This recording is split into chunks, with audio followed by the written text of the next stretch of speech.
नमस्कार मंडळी, तुमचं स्वागत करतो आपल्या चॅनलच्या एक नवीन व्हिडिओमध्ये. मार्च महिना होता आणि मार्च महिन्यामध्ये गावाकडे खूप काही ऊन आहे. काही छोटंसं काम होतं गावाकडे, त्यासाठी गावी गेलो होतो. आणि गावाकडे बघाल तर तुम्ही सध्या तरी छोटी मोठी काही लोकांची म्हणजे घराची कामं चालू आहेत. खूप अशी सुंदर अशी गावाकडे घरं बांधली आहेत. असं म्हणायला गेलं तर कोकणामध्ये आता डेव्हलपमेंट होत चाललंय. म्हणजे असं त्याप्रमाणे कोकणाचं आता म्हणजे सुधारत चाललंय. गावं बंद झालीच असं म्हणायला गेलं तर. पण खूप दुःख वाटतं ह्या गोष्टीचं. कारण आपण सुंदर एवढी घरं बांधून आपलं आणि आपलं आपलं कोकण बंद पडतंय. आपल्या जमिनी पण अशाच पडल्या आहेत. शेतीवाडी पण अशीच पडलेली आहे. माझं गाव असं म्हणालं तर मुक्काम गोलवाडी, पोस्ट मटोळी तालुका, जिल्हा रायगड याच्यामध्ये आहे. आणि ही आमची आंब्याची डाग आहे. डाग म्हणजे आमच्या पट्ट्यामध्ये किंवा आपल्या कोकण भागामध्ये चढणीला डाग बोलतात किंवा आपण म्हणजे घाटावरती आपण घाट बोलतो. पण आमच्या पट्ट्यामध्ये चढण जर आली, कुठे चाललं बाबा, तर आम्ही डागीने वर चाललोय चालत किंवा एसटीने चाललोय. तर हा आमचं गाव सुटल्यानंतर आमचं एक 25 पुढचं गाव आहे कळसांबडे. त्या गावामध्ये आमची एंट्री होते. म्हणजे गावातून जी गाडी सुटते मुक्काम गोलवाडीतून डायरेक्ट कळसांबडे, नंतर मग कोळवा, नंतर मग इंदापूर, नंतर उमरवली, नंतर मग इंदापूर. हे आमचं कळसांबडे आहे. तो डाव्या बाजूला घर गेलं ते संदीप मेसे यांचं घर आहे. आणि हा पुरे गावाची जो एंट्री होते असं म्हणायला गेलं तर, म्हणजे आमच्या गावाकडून जाताना शहराकडे. नंतर पण सुंदर असं गाव आहे. कुंपण घातलेल्या गावाच्या आजूबाजूला. परत ही आजूबाजूला हे जे घर आहे, हे बाजूला शाळा आहे इकडे, कळसांबडे शाळा आहे इकडे. ऍक्च्युली हे आमच्या पंचायतमध्ये गाव मोठं आहे. तर बस स्टॉप आहे गावाच्या बाजूला. आणि ह्यांच्या गावामध्ये सलून पण केलेली ओपनिंग असं म्हणायला गेलं तर. पुढे इथे एक बस स्टॉप आहे यांच्या गावाचं. सेकंड बस स्टॉप आहे. पहिलं बस स्टॉप गेले पाठीमागे. हे सेकंड बस स्टॉप आहे भोसले यांच्या घरांच्या बाजूला. इकडे आपले किल्ले बनवले आहेत. छत्रपती शिवाजी महाराजांचे जे होते त्या साईडला. त्याप्रमाणे गावात इथे एक असं म्हणजे हे बनवलेलं आहे, किल्ल्यांप्रमाणे रंगरूप दिलेलं आहे. ही कळसांबडे वाडीमधली एक बौद्धवाडी आहे आमच्या गावाच्या. म्हणजे त्यांचंच गाव हा बस स्टॉप आहे बौद्धवाडीतला. आणि बौद्धवाडी सोडल्यानंतर आम्ही कळसांबडे गाव पूर्ण झाल्यानंतर बौद्धवाडीच्या पुढे गेल्यानंतर काहीच मिनिटांमध्ये उमरोली म्हणजे सुरुवातीला हे येतं गाव येतं. म्हणजे आपलं कोलवण गाव येईल. हे आमची कोलवणची डाग आहे. डाग म्हणजे चढ, आपण जे मगाशी बोललो व्हिडिओमध्ये, त्याचप्रमाणे डाग आहे. आमची कोलवणची फेमस डाग आहे आमच्या पंचायतीमध्ये. खूप असं एकदम उतरण आहे आणि खूप मजा येते गावाकडे प्रवास करायला. पुढचं कोलवांची डाग गेल्यानंतर सध्या मी उतरतोय ह्या डागेतून. म्हणजे उतरणेमधून गावाकडे आपण डागच बोलतो असं म्हणायला तर. आणि उतरण झाल्यानंतर पुढे येतो कोलवान गाव. कोलवान सोडल्यानंतर येईल उमरोली. टर्न मारल्यानंतर मग इंदापूर शहर लागतो. म्हणजे असं कळसांबडे सोडल्यानंतर आम्ही कोलवानच्या गावामध्ये शिरलो. आणि हा आमच्या डाव्या साईडला जो बंगला आहे, कोलवान गावातला फेमस बंगला आहे. बंगल्याला त्यांनी घर बांधलेलं आहे. अजूनही घर आहे पुढे. आणि त्याच्या पुढे उमरोलीची शाळा लागते. त्याच्या बाजूला एक मंदिर आहे छोटंसं असं. आणि खूप सुंदर आमचा प्रवास चालला होता. कारण गावाकडे गेल्यानंतर ऍक्च्युली मला तर यावंसं वाटत नाही लवकरच मुंबईकडे. आणि सुट्टी असल्याने कधी पण मी गावी जातो. शनिवार असो किंवा संडे असो, कधी आपण गावी जाऊ शकतो. असं ऍक्च्युली गाव जवळच असं म्हणायला गेलं तर 3 ते 4 तासाचा प्रवास आहे. उमरोली गाव सोडल्यानंतर पुढे आम्ही म्हणजे इंदापूर हवेला लागतो. उमरोलीवरून 3 ते 4 किलोमीटर असं इंदापूर शहर आहे. आणि त्यांच्यासाठी खूप असं जवळ असं म्हणायला गेलं तर हे शहर आहे इंदापूर.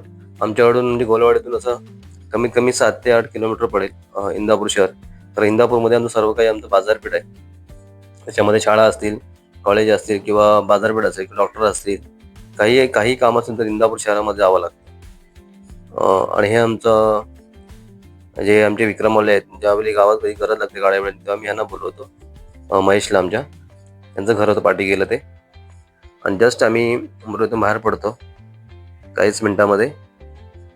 आणि हे लागतं आमचं पुढे इंदापूर हायवे. डाव्या साईडला जो रोड गेला तिकडे गेलाय, म्हणजे आपल्या हाटाड काशीवाडी ह्या साईडला पहिल्या भागामध्ये. आणि इकडे गेलाय इंदापूर उजव्या बाजूला. आता मी जस्ट लागलोय इंदापूर शहराकडे जायला. ऍक्च्युली काहीच वर्षापूर्वी हे काम झालंय म्हणजे सिमेंट कॉन्क्रीटचं. म्हणजे 5-6 वर्षापूर्वी मग सुंदर असा रस्ता बनलाय इंदापूर ते तळावर पुढे मग रावला मांदराड तिकडे मग दिघी बंदर पर्यंत काहीच वर्षापूर्वी काम झालं. आणि मजा येते हा रोटी प्रवास करायला. ऍक्च्युली असं म्हणायला गेलं तर कोकण डेव्हलपमेंट झाला पाहिजे. कोकणाबद्दल खूप काही बोललं जातं की कोकण स्वर्ग आहे, पण मला तर वाटत नाही स्वर्ग झाला म्हणून. कारण का अशी घरं बंद पडत चालली आहेत कोकणामध्ये. खूप दुःख वाटतं कधी गावी गेल्यानंतर. कधी एवढी सुंदर आपण घरं बांधतो 10-15-20 लाखाची आणि घरांना आपल्या टाळा लागतो, म्हणजे लॉक कुलूप लागतो घरांना आपल्या. हाच मोठा प्रॉब्लेम आपल्या कोकण भागामध्ये. काही वर्षांनी ते बदललं पाहिजे ऍक्च्युली म्हणायला गेलं, कारण नंतर एवढी मोठी घरं बांधणार आणि बंद राहणार ते एकदम, मला तर एकदम चुकीचं वाटतं ह्या गोष्टी. असं कधी कधी प्रत्येकाला वाटत असेल, आपण एवढा खर्च करतो घरासाठी. प्रत्येक आपण गावामध्ये बोलतोय की प्रत्येक गावाकडे आहेत, त्या ठिकाणी बोलतो आपण गावाकडे घर आहेत. हे इंदापूर शहरातलं इंदापूरचं गाव आहे. आणि एक असं म्हणायला तर त्या ठिकाणी शाळा पण इंदापूरची बघा. हे आमची मंदिर आहेत इंदापूर शहरामधली सुंदर अशी. इकडे विठ्ठलाचं मंदिर आहे, डाव्या साईडला परत शाळा आहे. ह्या ठिकाणी आमचं काही मुलांचं शिक्षण झालंय ह्या शाळेमध्ये. डाव्या साईडला इकडे पोलीस चौकी पुढे हा इंदापूर शहर लागतोय पुढे कालवाच्या बाजूला. खूप जुन्या आठवण येते इंदापूर शहरामधल्या. ज्यावेळी गावी शिक्षण होतं म्हणजे प्राथमिक शाळेमध्ये, त्यावेळी येणं जाणं असायचं इंदापूर शहर. आतून पण जातो, असं काही नाही की जात नाही म्हणून. कधी गेलो की इंदापूरचे वडापाव, म्हणजे वैभवचा वडापाव असेल, अन्नाचा वडापाव असेल किंवा अधिक कलिंगड असेल किंवा सुपट वगैरे घ्यायचे असेल तर इंदापूरला यावं लागतं. आम्ही इंदापूरला थोडं काय थांबल्यानंतर काजूच्या बिया घेतल्या आणि इंदापूर बाजारपेठ फिरल्यानंतर परत आम्ही मुंबईच्या दिशेने प्रवासाला लागलो. काहीच वेळानंतर मग कोलाड येईल आता पुढे आणि काम होत चाललंय असं म्हणायला गेलं. कारण खूप मगाचा विषय निघाला होता की आपला पट्टा जो सुधारत चालला, सुधारणं गरजेचं आहे. कारण काय माहिती, आपण बघतो बाहेरून येऊन ह्या ठिकाणी नोकऱ्या वगैरे करत आहेत. जर कोकणी मुलांना नोकऱ्या हव्या असतील ना, तर खरं बदलला पाहिजे. हा आपला एक कोलाड इंदापूरच्या पुढचा भाग आहे. कोलाडची पण बाजारपेठ खूप छान आहे असं म्हणायला तर. आणि खूप असं मार्केट आहे कोलाडला पण. कधी कधी फेऱ्या होतात ह्या साईडला जी गाव आहेत ती मित्र लोक त्यांच्याकडे आपण जातो मित्रांना भेटायला वगैरे. सीझनमध्ये कधी गावी गेलो, मे मध्ये, गणपतीमध्ये किंवा कोणत्याही सणाला वगैरे गेलो तर कोलाडमध्ये फेरी होतेच मित्रांना भेटायला वगैरे. आणि काही काही आता सुधारणा होत चाललेली आहे, पण गोवा हवेचं पण काम चाललेलं आहे. असं सांगायला गेलं तर माणगाव ते पळेपर्यंत गोवा हवे परफेक्ट झालेले आहे असं माझ्या मते. थोडं छोटं मोठं काम बाकी आहे. कोलाड सोडल्यानंतर आम्ही पुढे जाणार आता नागोठणेला. नागोठणा वाकांच्या मध्ये. नागोठणा सोडल्यानंतर पुढे मग पुढचा प्रवास सुरू होईल आणि खूप मजा येते प्रवासाला. बाजूला ही काही या ठिकाणी शेती पण करतात, म्हणजे दिवाळी संपल्यानंतर ह्या भागामध्ये शेती पण केली जाते. कसली तर भात शेती, कारण त्या साईडला कालव्याचं पाणी असतं, त्यासाठी ह्या ठिकाणी शेती केली जाते आणि डबल पीक ह्या ठिकाणी घेतला जातो. कोकणाबद्दल आणि प्रवासाबद्दल माझ्याबद्दल सांगायला गेलं तर प्रवास माझ्यासाठी खूप असं मजा येते प्रवास करायला. कधी मला माझ्या ऑफिसची सुट्टी पडली शनिवारवर तर मी पटकन गावी पडतो. मग ती घरच्यांची चिंता मी करत नाही आणि माझी पण घरावाले पण सांगतात किती फिरतोय. माझी वाईफ असेल किंवा आई पप्पा किंवा माझी भावंड किंवा माझी काही सगळे सगळे आहेत लोक, ते याबद्दल ह्या ठिकाणी काही शेतीवडे होतात, भात शेती. आणि खरंच आता काही वर्ष 15-20 फक्त थोडा डेव्हलपमेंट होत चाललं. पण एक मात्र आहे, कोकणातली घरं बंधन नाही पडली पाहिजेत. कारण एवढं सुंदर आपलं कोकण आहे ना, काहीतरी गव्हर्नमेंट सरकारने यावेळी काहीतरी आणलं पाहिजे. कोकणामध्ये कंपन्या आणल्या पाहिजेत किंवा उद्योगधंदे आणले पाहिजेत, तर याची जागा टिकून राहील. आणि कोकणवासींना एकच संदेश आहे या व्हिडिओ मार्फत की आपल्या जमिनी नक्कीच विकू नका, जपून ठेवा. कारण का माहितीये, काही कालांतराने आपल्याला गावीच जावं लागणार. आता आपण बघतोय सध्या ठिकाणी गॅस वगैरे बंद पडत चाललेत. आता काही लोक गावी चाललेत, जी लोक हॉटेल्स वगैरे कामं करतात, यूपी बिहारची मुलं किंवा महाराष्ट्रीयन, ती आता सरळ सरळ मुंबई सोडत आहेत. आणि गॅसचा तोटा येत चालला मुंबई शहरामध्ये. बघा कुणी लिहून ठेवलंय, कारण शेतकरी हा देशाच्या पाया, आणि कारण गाव हा आपल्या देशाचा पायाच आहे. तर आपण लॉकडाऊनला 2020 मध्ये पाहिलंय की काय कंडिशन होती आपल्या. मी पण 9 महिने गावीच होतो. मी शेती केली, वडापावचा बिझनेस चाललेला, चायनीजची गाडी चालवली. कारण गॅस शिवाय पर्याय गॅसचा म्हणजे चोरीशिवाय पर्याय नाही आपल्या देशाला असं म्हणायला गेलं तर. आणि माझ्या मते तर खरंच सध्याची परिस्थिती बघतो आपण मुंबई शहरामध्ये, जी लोक श्रीमंत लोक त्यांना लगेच सिलेंडर भेटेल, पण जे सामान्य लोक जी हातावरती पोट भरतात त्यांच्यासाठी तर खूप धोकादायक असं म्हणायला गेलं तर. लॉकडाऊन तर नाही लागणार, पण अशी परिस्थिती नको यायला. काहीतरी गव्हर्नमेंटने ह्याच्यावर विचार करायला पाहिजे. पुढे आम्ही नागोठणं पार करतो आणि नागोठण्यावरून पुढचा भाग येईल मग आता. आणि नागोठणं पण आता खूप असं आतल्या भागात गेलो तर त्या ठिकाणी डेपो आहे. आम्ही मेन रोडनी पुढे चाललो आणि काहीच मिनिटांमध्ये आम्ही या ठिकाणी गॅस भरतो गाडीमध्ये. नंतर पुढचा प्रवास आमचा सुरू होतो पेनच्या भागामध्ये. परत मगाशी बोलतो आपण गॅसबद्दल आणि सिलेंडरबद्दल. आता बघतो आपण मुंबई शहरामध्ये काही लोक आता शहर सोडत चाललेत. म्हणजे भीती वाटते लोकांना की सिलेंडर भेटेल की नाही. बघा सुंदर गाव असं डोंगराचे, हा गाव ऍक्च्युली पावसामध्ये खूप छान दिसतो. त्या ठिकाणी जेव्हा आपण प्रवास करतो, हे मंदिर आहे छोटंसं, दिसतो आपल्या गावा आलेलं आपण नेहमी बघतो. पण माझा हा प्रवास नेहमीच असतो. पण मलाही या ठिकाणी असं डेव्हलपमेंट छोटे छोटे बंगले बांधत जाते लोक, ज्यांच्याकडे पैसा ते लोक बांधत आहेत. खरंच छान म्हणावं लागेल या गोष्टीसाठी. आणि खरंच गाव आपल्यासाठी टिकणं गरजेचं आहे, कारण शेती पण टिकणं गरजेचं आहे. ज्यावेळी मी लॉकडाऊनला गावी होतो 8-9 महिने, त्यावेळी मी भेंडीची शेती वगैरे केली. तुम्ही माझ्या माझ्या फेसबुकला जाऊन तुम्ही बघू शकता माझ्या ज्या लागवडी होता, ज्या आम्ही लागवडी केल्या होत्या भेंडीची किंवा काजूची, आंब्याची. तर आता त्या लागवडी येतात, आंब्याची नाही येत तसं करून, काजू तर येतात. पण ह्या साईडला एक कोणता प्रॉब्लेम असा आहे, कारण की काजू वगैरे लावल्यानंतर ह्या ठिकाणी निगा राखणं गरजेचं आहे आणि लागवडी करणं पण गरजेचं असं म्हणायला गेलं तर. सध्याची परिस्थिती बिकट झाली सध्या गॅस मुलं आणि सिलेंडर मुलं. चला पुढच्या प्रवासाला आपण लागूया. चर्चा तर होत राहिली या प्रवासामध्ये.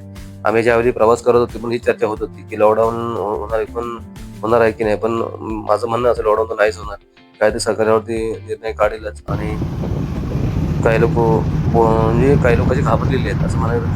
काल एका ठिकाणी बघत ना साईडला काही लोक गावी चाललेली, बाहेर हॉटेलला भरपूर लोक काम करतात. विचारलं आम्ही पुढे तर मी गावी चाललोय, त्यांना पुढे पर्याय नाहीच आहे असं आहे. चला.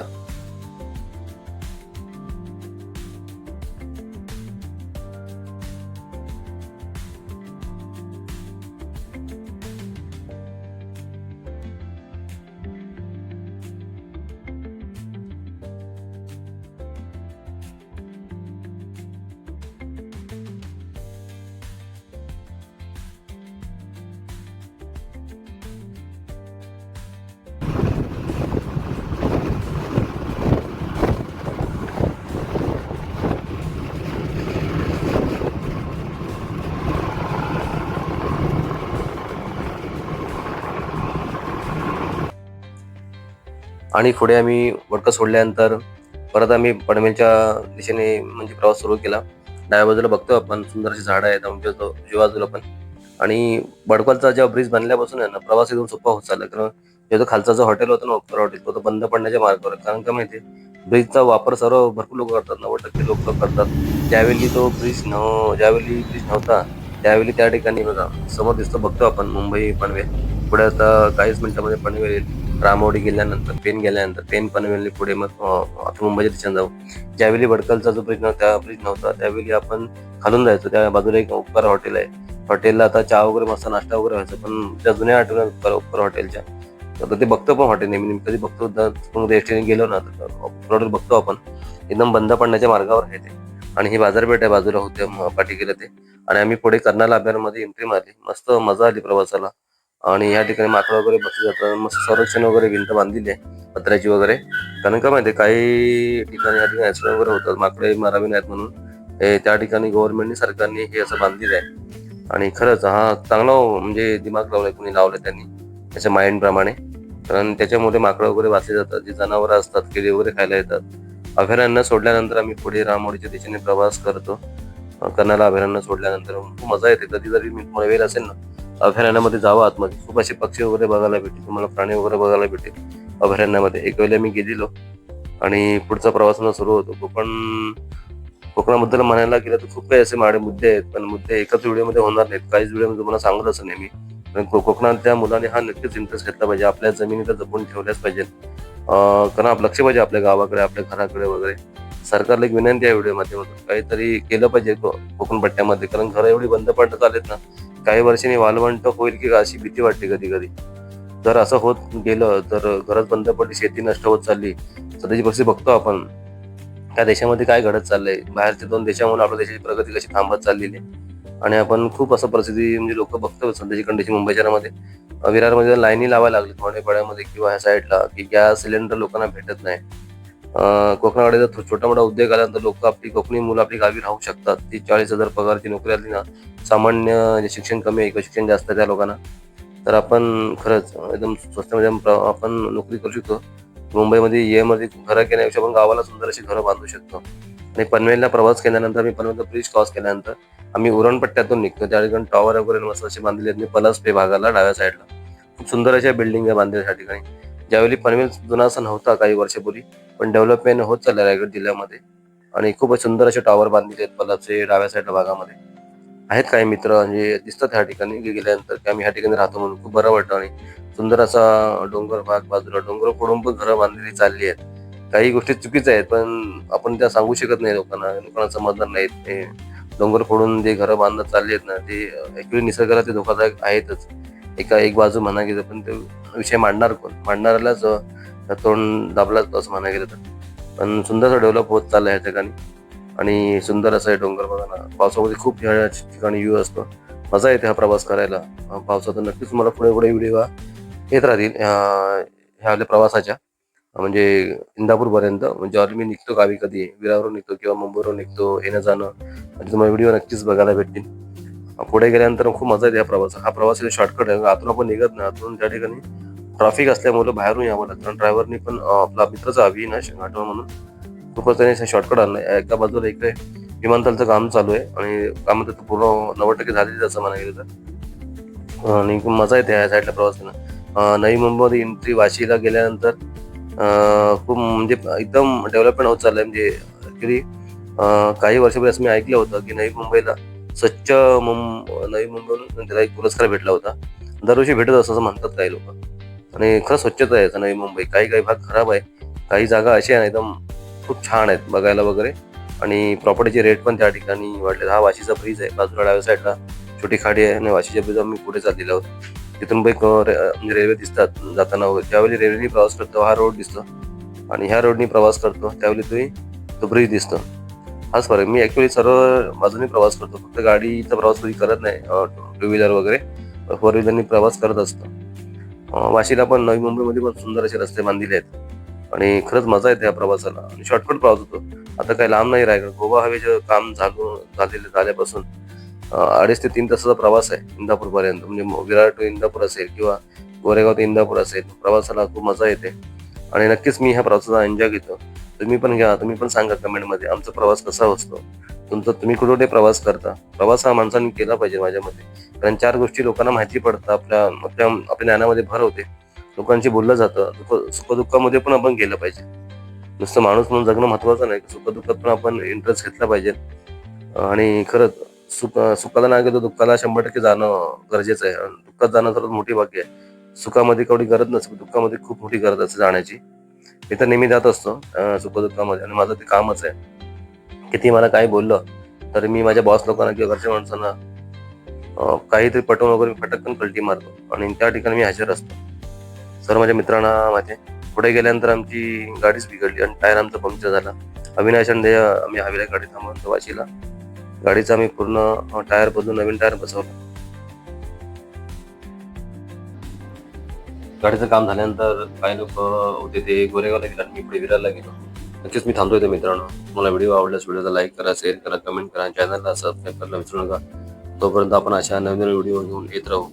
तोपर्यंत सर्वांना बाय बाय. सर्वांना धन्यवाद. सर्वांची काळजी घ्या आणि व्हिडिओला शेअर करा. चला मग बाय बाय सर्वांना.